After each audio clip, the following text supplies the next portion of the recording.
Welcome to JustWannaQuilt, a research podcast coming out of Tulane University Law School, where we explore all kinds of things, stories about quilting, tools, field trips, maybe some famous quilters stop by, and, of course, a little bit of copyright thrown in just for fun.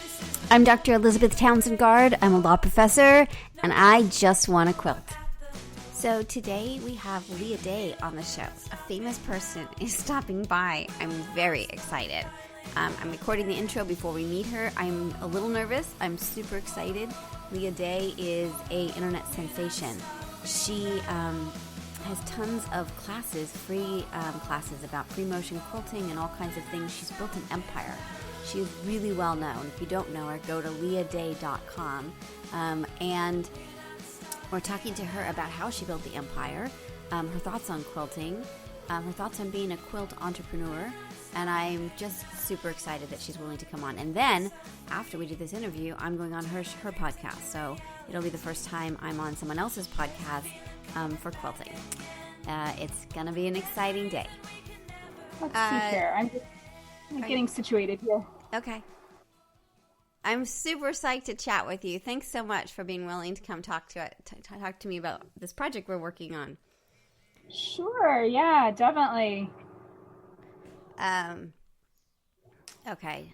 And do you mind if you were recording this? Are you cool with that? I just double check because I'm a law professor. Yes, completely. Sorry, I'm ever so slightly discombobulated this morning. That's okay. I understand.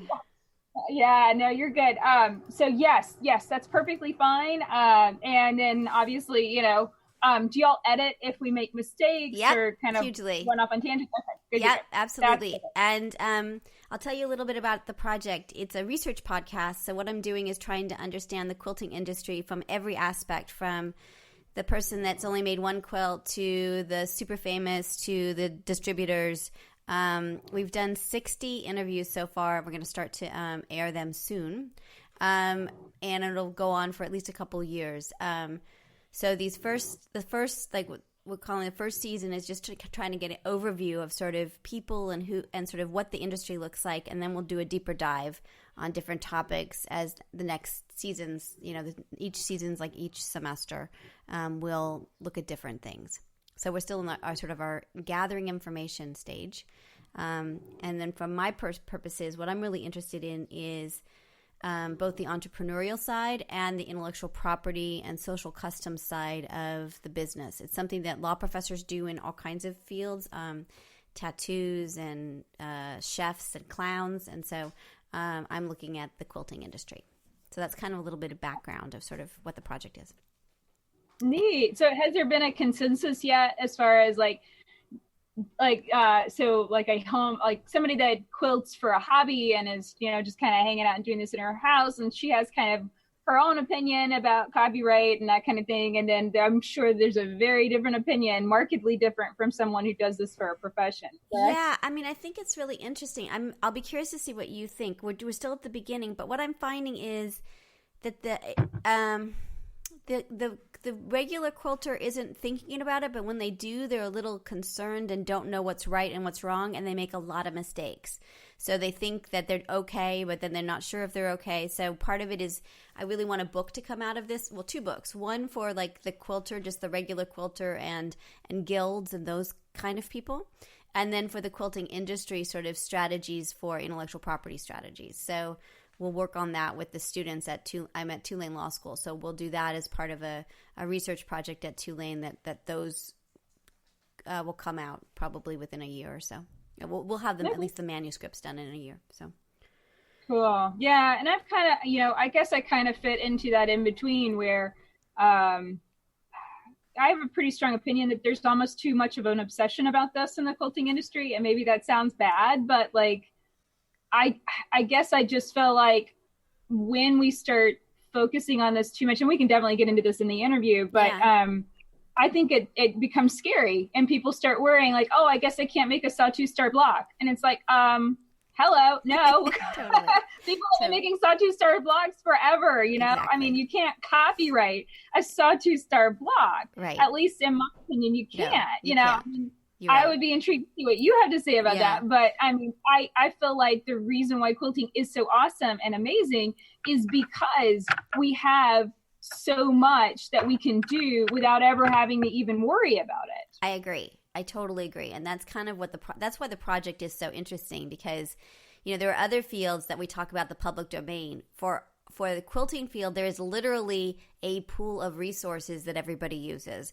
That's incredible. And it's defined. We name it, right? We name log cabin and all these other names for blocks. So, and techniques aren't protectable.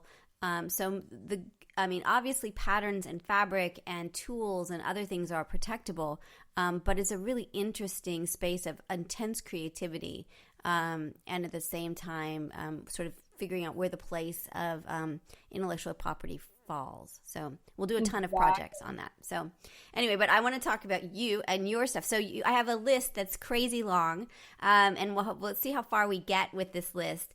The first question we ask is, what's your first memory of someone sewing or quilting in your life? Well, actually, I don't really have that many memories of people actually sewing with me, but I do know my very first memories of experiencing a quilt.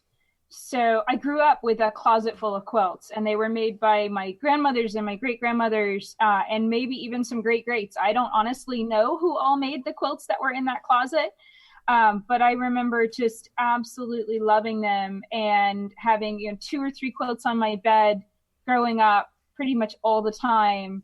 I can remember, you know, it would get into the fall season and we kind of slept on mattresses on the floor for a little while our bedroom was being renovated.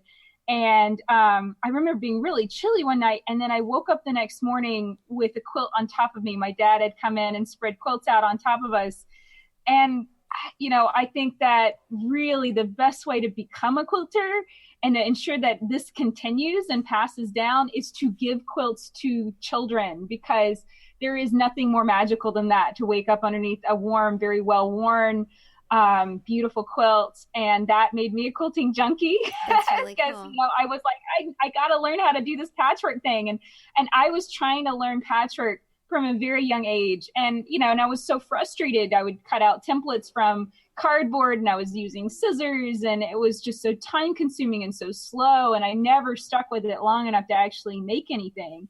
It wasn't until I was much older that I actually managed to start making quilts, but I was always fascinated by it and always in love with the quilts that we had. And there were a lot of very traditional quilts, you know, like bear claw and sawtooth star and some pinwheel quilts, you know, just very, very simple. They were very minimally quilted, you know, not in any way like super impressive, but they had worn very well over the generation. So they were super, super soft. A little on the ratty side, even, you know, like the binding was just totally gone on a lot of these quilts, to the point that they're threadbare. But that really was my first memory, and we would build tents with them and all kinds of stuff. That's really great. My grandmother sewed, so I saw her sewing, but she did not share that craft with me. She did not like put me on her knee and show me the sewing machine, stuff like that. We were gifted a sewing machine when I was about 6 or 7, and it was kind of like, here's a sewing machine, go have fun. You know, like no instruction whatsoever. Well, I just jump in. Oh my goodness. So you have become this, like, you're a powerhouse. You're an internet sensation. Every time I turn around, people are chatting about you. So I'm super, super thrilled to have you chatting with us. I was talking with Nina Paley, and she was, I interviewed her for another project before, and so we were chatting about quilting, and she was like, thanks to Leah Day, I went on her website, I learned how to quilt, and now I'm an art, now I can do, and so like your influence, I can't even imagine how you measure your influence, because you really do seem to be the place. I mean, I'm learning, I'm trying to be better at free motion quilting, so I go to your site all the time, but it's really interesting, so I want to learn more about how you got there and sort of what your thoughts are about sort of what you do. I'm really curious about the entrepreneurial side. And for my purposes, I'm really interested in that intersection between entrepreneurial side and intellectual property. I have a theory about what's going on.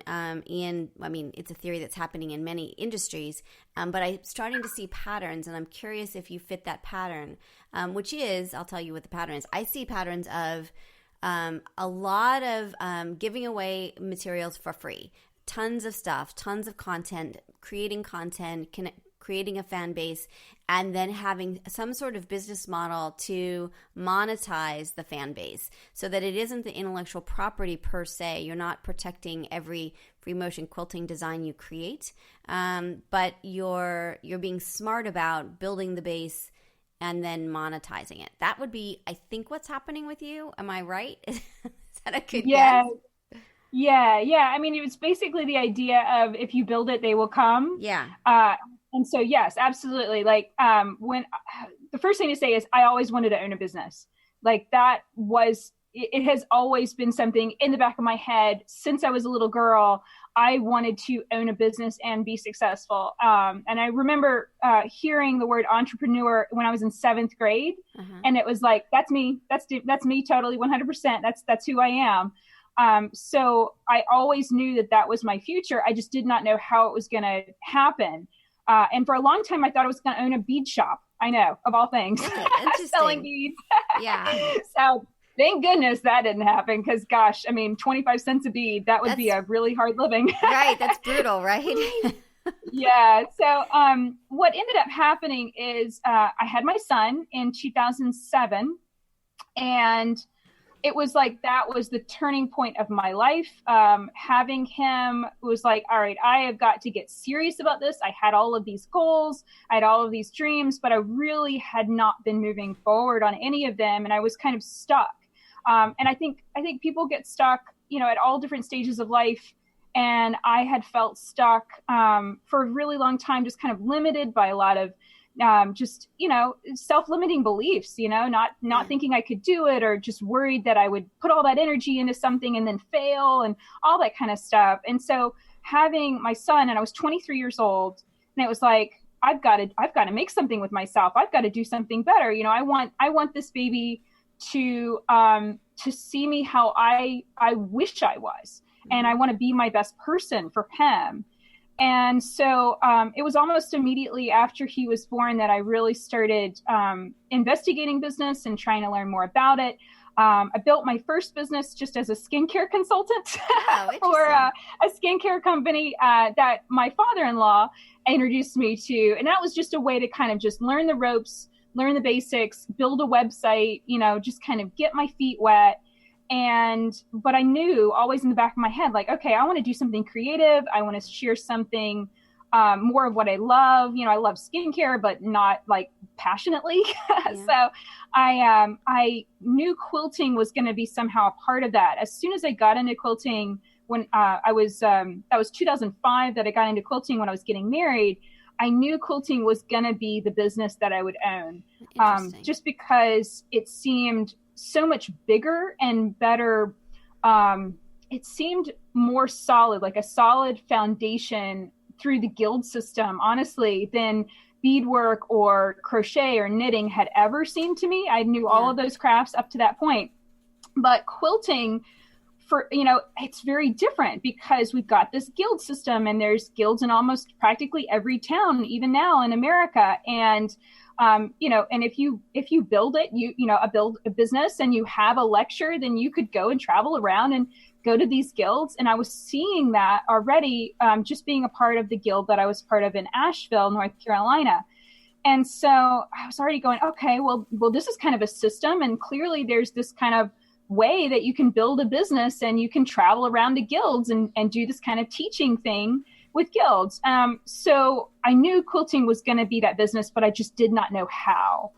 And it took having my son and building that online business with skincare, and then, a few more years, honestly, to think about it and grow and kind of get used to working online and working at home and all that good stuff. Because that's an adjustment. It's a lifestyle adjustment more than anything else.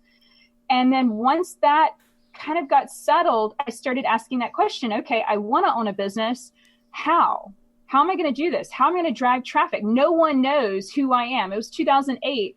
And I had been sending out like, hey, would you like me to come to your guild? Like these little queries to people. And I had some quilts made that were cute, but I didn't really have a body of work